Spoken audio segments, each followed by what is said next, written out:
देश में ज्योति मौर्य का मामला अभी ठंडा नहीं पड़ा है कि झारखंड के साहिबगंज जिले से एक ऐसा ही मामला सामने आया है, जहां एक पति अपनी पत्नी की बरामदी के लिए दर दर की ठोकर खा रहा है। कभी बिलक बिलक कर रोता है तो कभी आवेदन लेकर पुलिस से न्याय की गुहार लगाता है। दरअसल मामला जिले के बोरिया का है। बताया जा रहा है कि पति कंघाई पंडित ने अपनी पत्नी को कर्ज लेकर नर्स की पढ़ाई कराई, लेकिन पत्नी पढ़ लिख कर पति को धोखा देकर अपने 10 साल की बेटी को लेकर फरार हो गई। मामले में पीड़ित पति ने बताया कि उसने कर्ज लेकर अपनी पत्नी को पढ़ाया लिखाया और एएनएम बनाया और अब पत्नी उसके साथ धोखेबाजी कर बेटे के साथ लापता हो गई है, जिसके बाद वह बीते गुरुवार को पत्नी की सकुशल बरामदी को लेकर गुहार लगाने साहिबगंज एसडीओपी राजेंद्र दुबे के कार्यालय में पहुंचा। पीड़ित पति कंघाई पंडित ने बताया कि उसने साल 2009 में बोरिया के तेलो बाथन टोला गाँव की कल्पना कुमारी के साथ शादी की थी। उनका एक 10 साल का बेटा भी है। पीड़ित पति ने आगे बताया कि ज्यादा पढ़े लिखे न होने के कारण वह मेहनत मजदूरी करने का काम करते हैं और ट्रैक्टर भी चलाते हैं। उसकी पत्नी कल्पना मैट्रिक तक पढ़ी लिखी थी और घर की आर्थिक स्थिति सुधारने के लिए उसने कहा कि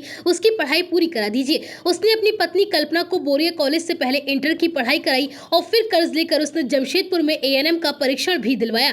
इस दौरान उस पर काफी कर्ज हो गया, तब वह अपनी पत्नी के कहने पर ही कमाने के लिए गुजरात में चला गया।